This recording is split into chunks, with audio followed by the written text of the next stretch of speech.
guest tonight is Ring of Honor star Cody Rhodes. How you doing, man? I'm doing great, man. How are you? Cannot complain. On Friday, June 23rd, you challenged Christopher Daniels for the Ring of Honor World Championship at Best in the World pay-per-view in Lowell, Massachusetts. How are you preparing differently for your title match as compared to other matchups you've had recently? I prepare for everything the same. I not sound like goody two shoes or a cheese ball here, but everything I do, I treat it as the same. And you want to have the absolute best thing people have ever seen, and how apropos that the event is named Best in the World, and I happen to be training for not one but two. Clearly the biggest matches of my career, the biggest matches of my life. They're just separated by 8 days, so it's kind of business as usual. As boring as that may sound here at the house, eat, sleep, wrestling. That's about it. Mike Chiari?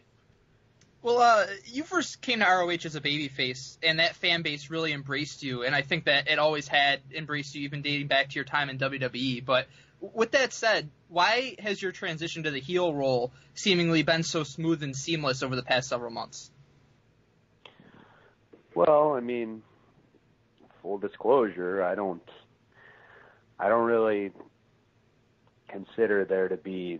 You watch Modern Wrestling. Your show is about wrestling. I don't really think baby faces and heels exist anymore. There's good guys and there's bad guys, and then there's stars, and that's what you want to be.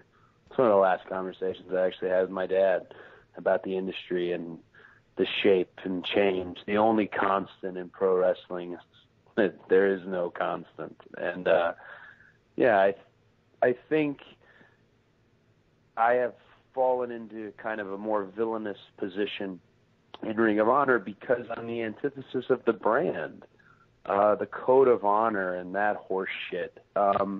The concept of the sports style, of sports entertainment, and the concept that I didn't pick any of that up when I was with WWE. I'm just the antithesis of the brand, and also the fact that I refused to sign a contract with them. And they're not alone in that. I really do like Ring of Honor.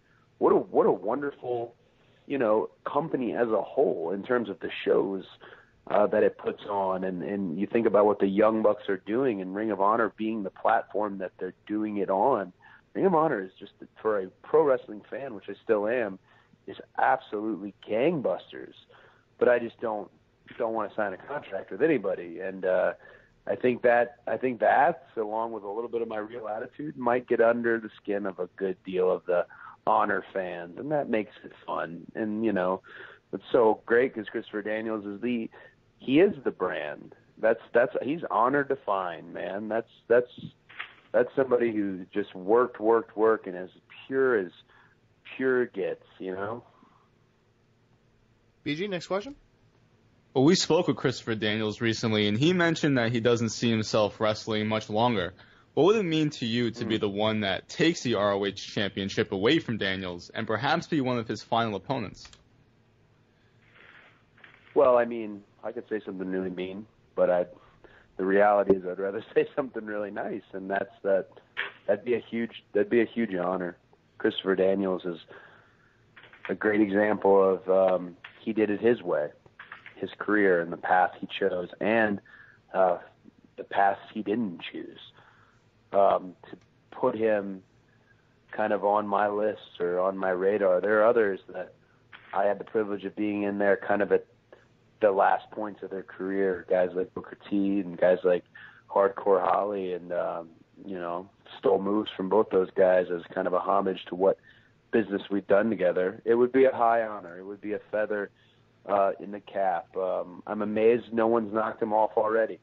I feel the title run is 20 years too late, but that's a credit to how good Christopher Daniels is, because no one's knocked him off already, including Dalton Castle, including myself or Jay Lethal at War of the Worlds. So he's obviously every bit a world champion that the belt around his waist says he is.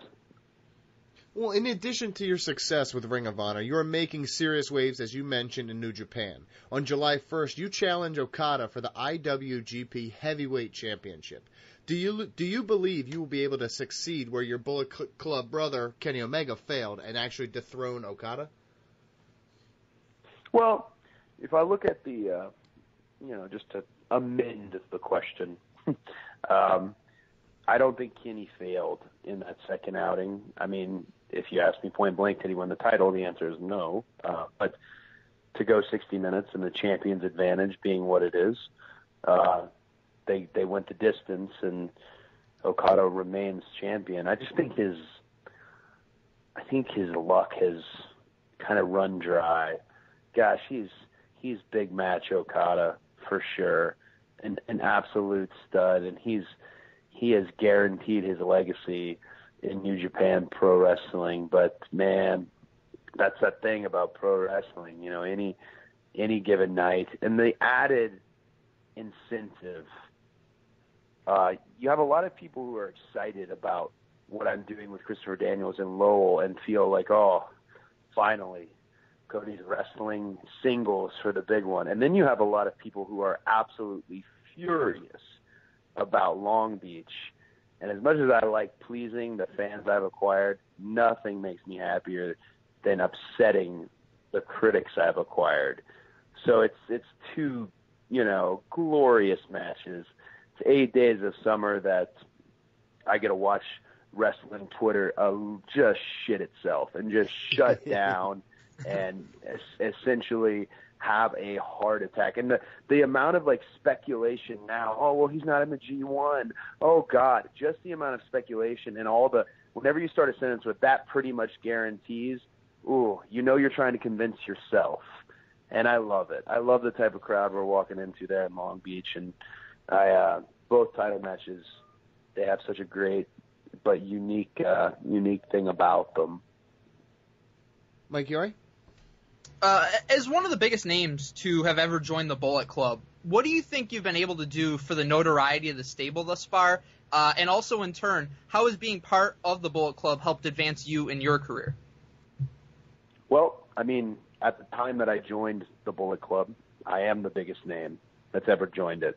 However, with that said, there are those who have rose up from the Bullet Club, Finn Balor, AJ Styles, Anderson, Gallows, all those guys, who because of WWE programming are so worldwide now that maybe I'm no longer the biggest name.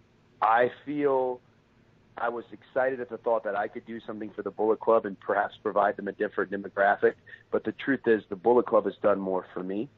I don't know why, but it just, that's the power of the Young Bucks, if that makes any sense. Being the Elite is such a great show that they put out there, and it's such a good opportunity to show folks a different side of yourself, perhaps the real side of yourself.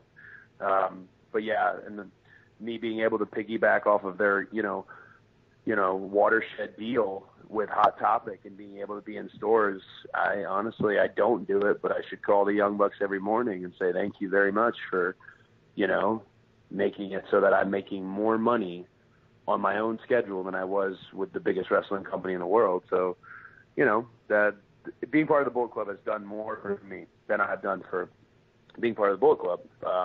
So hopefully Friday and hopefully the following week, I'll be able to kind of have something to offer more than just my legacy and my heritage and, me saying fuck the revival. Hopefully I'll have more to offer to the Bullet Club. I look forward to it.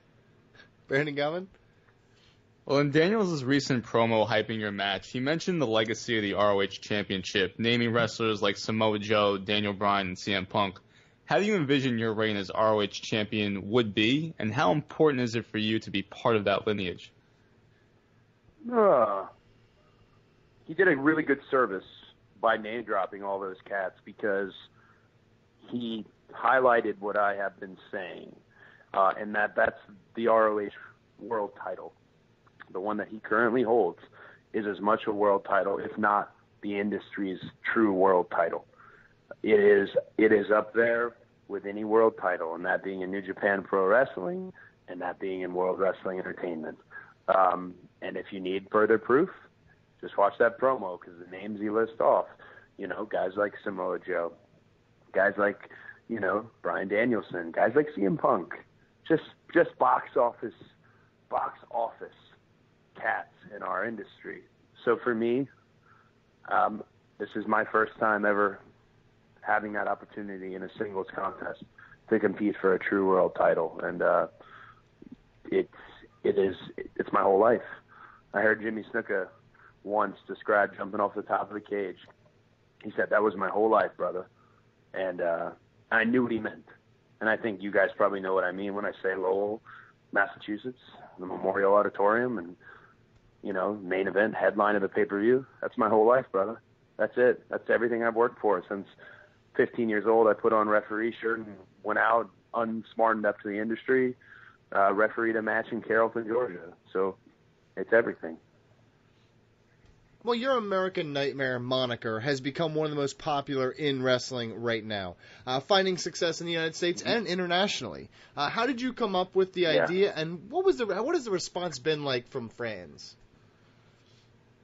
I can't tell you who came up with it.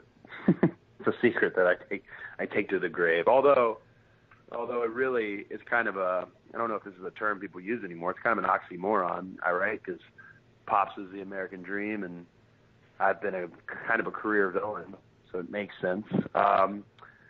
It is absolutely flattering beyond belief, the international reception for the idea of the American Nightmare. The shirt that broke the Tokyo Dome merchandise sales record has 2 AK-47s on it and the red, white, and blue of the American flag, and it happened in Tokyo, Japan. Just walking into that hotel right after and seeing all these fans run up to me in that shirt is, completely I almost broke down. I almost shed a tear. When I was in WWE, all I wanted, I used to drive Cena around before he got the bus. I drove him around for a full year because I wanted to learn from him. He was cool and nice to me and taught me about as much stuff as he could, but he always had these conversations about merchandise and these really just above me, college level discussion about the algorithm behind box office and sales, and I wanted that. So for the first time in my career, I've been able to look at myself. I was just a wrestler, and then all of a sudden when things took off, I became a brand, and I don't even know what that means, but I know it's real because I have a team full of people who surround this, social media team, a management team, a publicist, all this crazy stuff that I thought no wrestler would ever need. I'm just real lucky that it caught on in international markets, and I hope that they, when they get the opportunity to see me, because I'm not in Japan as frequently as I'd like to be, that they understand and get their money's worth. Mike Chiari? You've made a couple of appearances on Arrow that I really enjoyed, and I'm sure there's going to be more acting opportunities for you in the future. If you were able to land a full-time role on a show like Arrow or something else that would interest you, is that something that you would pursue possibly in favor of continuing your wrestling career? I got offered a full-time role on a CBS show. I won't say which one, but it goes to the CBS streaming All Access, I believe is what they called it, and I turned it down because of that very issue. If I'm unable to be a pro wrestler, then I'm not anything. And that's what's great about Arrow. They get it. They know that pro wrestling is a huge, huge thing to me. If I had the time off, I'd do it. But right now I'm not taking any time off. I just looked at my date book, and it goes all the way essentially up until May of next year, and so much international and so much. The good thing for roles in the acting world that I will pursue is that most of them aren't during the week. So hopefully there's more part-time work for me, and hopefully the Arrow crew, I really would love to continue. They didn't kill Derek Sampson. They can't kill Derek Sampson. So I'd love to continue in that world. They're just that team, that Greg Berlanti, Mark Guggenheim, and Wendy, they're awesome. They took such great care of me, and they gave me a chance to to try things and create Derek Sampson, and I'd like to return for sure as Derek Sampson. BG, final question? What are your thoughts on Bullet Club continuing to have different variations and evolving over the years compared to just outright disbanding when people leave? That's a good question. That's a real good question. I think there'll be a time, probably, all good things come to an end. And I think there'll be a time when, okay, this no longer is hot. But that's what blows my mind about the Bullet Club when you kind of look at its history is, I know someone, for example, who didn't know the NWO DX parallels. We were watching some old wrestling, and they saw somebody too sweet, and they were like blown away. And I said, yeah, it's a whole thing. It's a whole thing. I think the fact that they've lasted so long, they've created this. The Bullet Club is, gosh, man, it's just like this skull and bones type fraternity. It's this really special unit to be part of and be proud of. I think you'll know. I think as wrestling fans will know when enough's enough. But when they're making additions like Marty, who has a completely different demographic and a completely different style, they're doing all the right things. Everybody's doing all the right things. Everybody plays their part. There isn't a lazy guy in the Bullet Club. It's nuts. The amount of just looking around in the locker room, looking at people, and the idea that I want to have a better match than you, and the idea that the Bucks are going to steal the show, but you better steal it back, and who's going to sell the most. That's a really fun group to be part of. It's motivating. Well, a huge thank you to our guest tonight, Cody Rhodes. Catch him stealing the show at Ring of Honor's Best in the World pay-per-view, Friday, June 23rd at 9 p.m. Ring of Honor Television, you can find it there, the app, Fight TV app. Tell the fans where else they can support you. Oh, everything is right on at Cody Rhodes, my Twitter, and the link to my official Facebook. It's all right there. Every show I do, I make an effort to put it out there and let people know. Every town I'm making. So if you have any questions, anything, ticket links, I post them all. They're all right there, and then kind of an unnecessary amount of dog pictures, but it's all right there. I appreciate the interview. Sorry about my mouth, guys. I feel like I've been up for 24 hours straight, so I let it fly a little bit. Don't worry. We're not the person who apologizes for this. We say a lot of bad words. I've said poop upwards of 2 times today, so don't even sweat it. Oh, man. I know. I'm edgy, dude. I'm edgy. You don't even know. Yeah, another huge thanks. Cody, thank you so much for your time, and we really appreciate it. Thanks, guys.